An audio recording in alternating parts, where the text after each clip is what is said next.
Hey, what's up? This is Silas. In this video, I'm going to be talking about the slavery that's going on in Libya right now. Um, so I don't really know how to approach this story.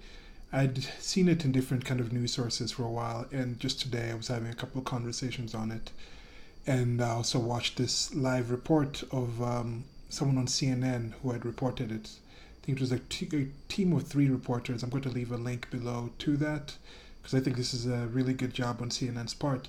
And there's been a video I wanted to talk about where I'm wondering, like, what is fake news when you talk about this? How much does something have to be fake news for you to actually consider the whole thing fake news? Because from all intents and purposes, this CNN report going out there and sending some reporters out there and seeing it was a pretty good job of journalism, and you've seen a few sources actually do the same thing, and I want to commend them on that, having discussed them somewhat critically in some situations.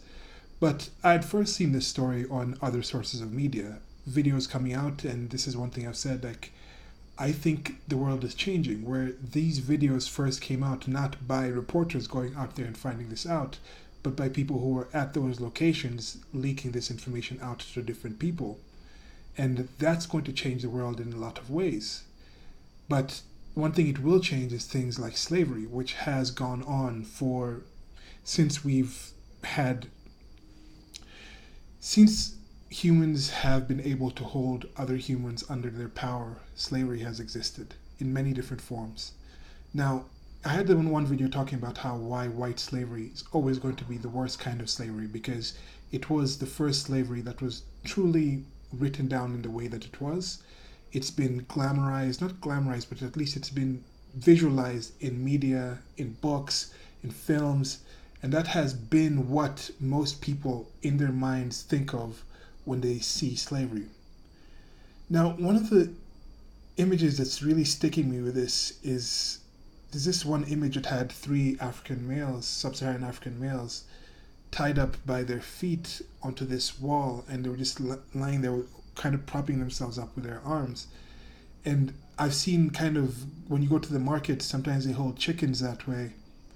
And there is something about that. You realize that to do this, the dehumanization that occurs when somebody turns somebody into a slave is quite different than some of the things that are recently being equated to slavery.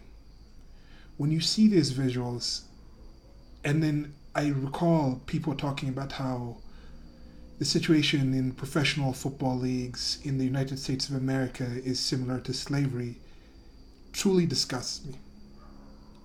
I'm not saying Black Lives Matter, I'm not saying any sub-Saharan African ancestry people in the United States of America don't have issues that they're dealing with, but people need to realize what slavery actually is, was, and should be when somebody talks about slavery. We need to talk about the levels of dehumanization that is actually involved in this, and not get to a situation where we're equating things that may have some struggles but are nowhere close to what slavery actually is.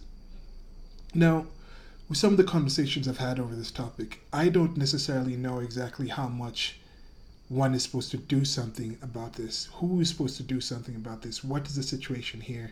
Some people, there was somebody asking, like, okay, I don't see certain people who are loud about certain issues not talking about this. Black Lives Matter in specific, I've had a couple of videos on that where I've talked about how I do not expect the Black Lives Matter movement at all to care about anything happening in Africa. Not at all. Because from the break, if the slavery was the issue, was one of the main issues they were talking about, they would have to focus on the massive amount of the Muslim slave trade, the Arab slave trade, that affected and lasted a lot longer than the Atlantic slave trade, where people came to the Americas. Majority of the people went to Brazil. A smaller amount of those people went to the North American countries. I mean, mostly the United States, the colonies that were there. And then there was a war to occur to free the slaves, to abolish the practice of slavery that went across the entire world, that hasn't caught because we still see it's still there. So if they really cared about the slavery originating from Africa, they would have to care about the Arab slave trade, but they don't. They don't even give that lip service, at least in my experience. Prove me wrong if you can see a place where somebody from related with Black Lives Matter in an official sense has discussed the Arab slave trade, then I'll take that back and say it's good. It's good. More people need to talk about that. But with that situation, they've come out. I don't expect them to care. People say right now, oh, I saw somebody comment and say, what are you asking about liberals? Why should liberals care? What should liberals do? What should progressives do? Right now, the United States government is under Republicans, under conservative, it's under Trump. So why should we talk about that? But if that is your point, are those same people willing to say that, yes, Hillary Clinton, Barack Obama, former President Barack Obama of the United States of America, do they have a hand in it, in what they did by killing Muammar Gaddafi in Libya and then causing a power vacuum that has led to this? Because that is a part of this. If you can say effects of slavery from hundreds of years ago are something still felt today, then you have to say the effects of political changes just a few years ago is affected with what's happening there in this actual slavery. Like there's actual out there just open air markets. And I know there's been people who have talked about different kinds of human trafficking and other kind of slavery that has existed, but this is actual outright chattel slavery, just people just being bidded on and sold off. And it's a frightful thing. I don't know. I get why some people don't really care about this. How much are you supposed to really care about something outside of your life? But I'm not telling you you have to care about this. What I am asking is the people who say they care about these things. The groups that say, oh, we really worry about the plight of women in other countries. Sure, right now, from what we've seen on the film, it's mostly males being sold right now.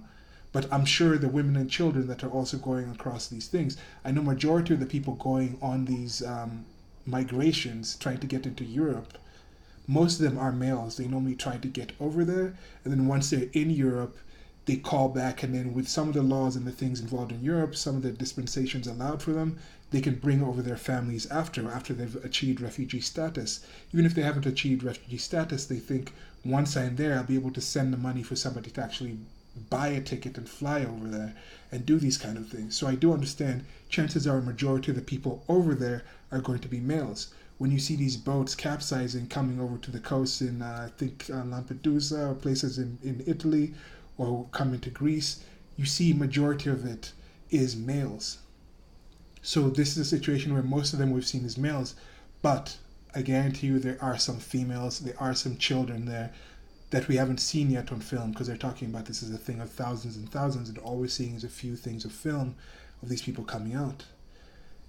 Now, is this being talked about as much as certain situations?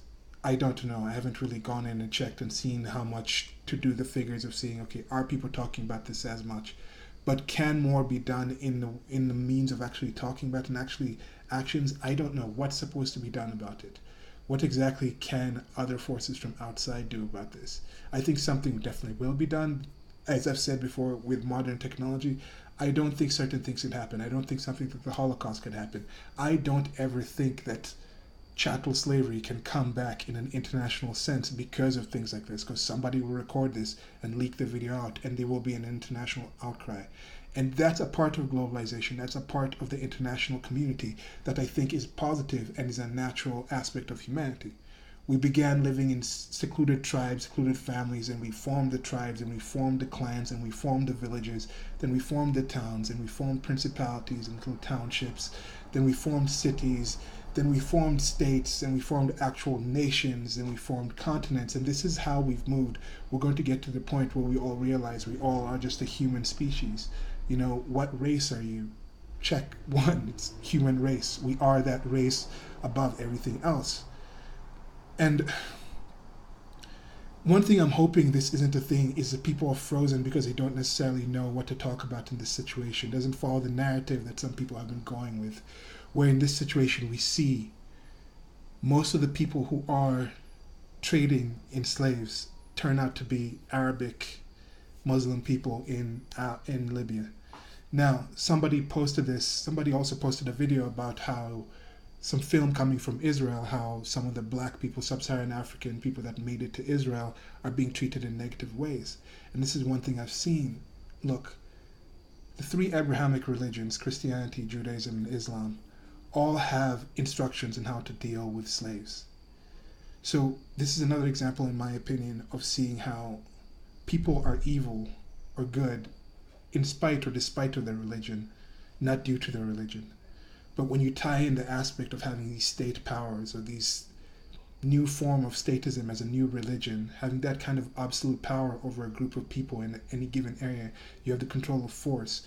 Once you have that, it just leads to such dangerous situations, and it's just horrific seeing this. And I'm going to wind this down here. It's just a really frustrating thing, and I know there's other things I'm talking about here. Like I posted that live video of it on a social media portal, and then it's not gotten too much action. And then I was clicking on YouTube, and I saw this video for the Marvel Avengers new movie coming out. Posted something on that's getting a lot more hits. I get it. I get that positive things are more attractive to people. It's something people want to focus on more. You don't want to see this material. You don't want to see this information. You don't want to see the heart that people are going through. You don't want to imagine that this is actually real. It's a lot better to think of these Infinity Wars type thing, where you can have these demons and these creatures coming from other places, and then there are these great heroes that come up and they battle them, and that's the kind of thing that I think is easy to, not easy, but is preferable to actually deal with and think about. But it's not really something we want to understand, that those demons are also in there in humans. They're actually just people. Like if you see some of these people who are trading these slaves, they probably look very similar to some of the people that these people are saying, yes, we need to let these people come into our countries. They're just escaping a worse situation.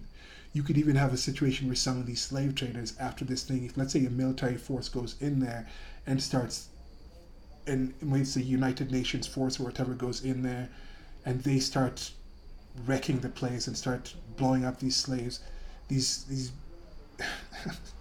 these slave markets. If they actually start doing that, it can get to a situation where they become refugees. Now they're heading out, or they were refugees due to the actual war that was going on. And just the vicious cycle of this just continues and continues and continues. But as I said in the video, where I think the world is safer today, yet it seems more dangerous, is because as soon as this market goes up, it's probably been going on a lot longer than we've known about it, but this has come out and now we know about it, and now it's up to us I won't say up to us, like who is us, but it's up to the international community in general to do something about it, to say, are we going to let this go on, or are we going to go in there and do something about it? Now that's a thing that I think we all have to search in within ourselves and see, what do we think is the appropriate reaction to this? Is it just sharing it on social media? Is it talking to about friends? Is it writing to your political representatives? What is it that you need to do or you don't need to do? That's something that's on you, but it's kind of like once you see the information, then you're a part of it in a way. But yeah, so that's my video on that. I'm probably going to talk about this topic a little more later. But yeah, let me know when you guys first saw this video. Links I said below to that live video or the report by the CNN reporters. And I'll probably include a few other videos of people talking about this. I'm going to go search and see what a lot of other people are saying about this. But yeah, thanks for watching, and like, share, and subscribe. Till next video. Goodbye.